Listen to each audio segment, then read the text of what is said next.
story is about Anthony McKenney, who was a captain in the Royal Artillery. On the morning of 1st of January 1979 at Andermatt, Switzerland, a well-equipped and experienced party of 6 set out on skis from Oberpalazzo to Kleinpozolostock. The party were expected to return to Andermatt before dark. During the ascent, McKenney and 2 others were caught in an avalanche. The 2 were freed without too much difficulty, but McKenney was buried deeper, and it took an hour to free him. The weather was then deteriorating, the temperature dropping, and the wind getting up. McKenney, upon being freed, was found to be suffering from hypothermia, had been unconscious for an hour, and was given an additional cold weather suit to wear.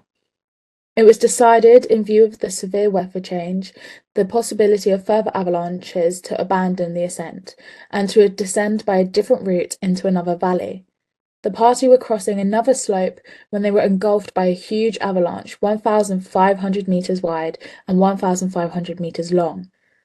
McKenney flung through the snow for some time, felt the avalanche slowing down. He was able to swim towards the surface, and when the avalanche stopped, his head was clear. He worked his way out and found his skis were ripped from his boots and his gloves were missing. He found out later that his ribs had been broken and he was severely bruised. The wind by now was a gale force, visibility nil, and the temperature down to -25°C. McKenney set out to look for the rest of the party, finding a broken piece of one ski and his gloves on the way. The rest of the party had been carried into another gully, and although McKenney heard their rescue beacons operating, and he attempted to dig for them with his broken ski, the vast area of avalanche made his attempts unlikely to succeed. They were later found widely separated. McKenney eventually decided, exhausted from digging search holes, to go for help.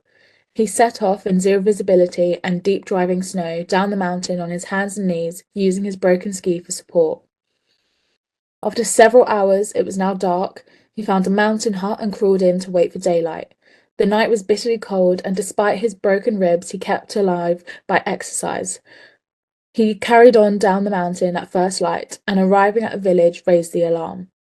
Swiss rescue teams had already been alerted by the non-return of the party the previous night, but due to the adverse weather conditions, had decided no attempt could be made before dawn on the 2nd of January. McKenney, within 15 minutes of arriving, despite his injuries, was airborne in a helicopter and able to direct the search parties with sniffer dogs to the scene.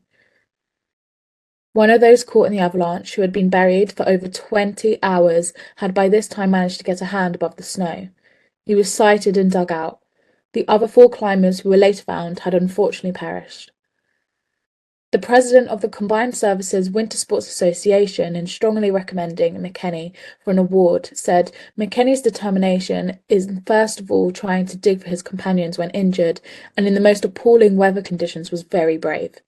And his magnificent effort in crawling down the mountain to raise the alarm and then immediately directing the search party undoubtedly saved the life of one of the skiing party.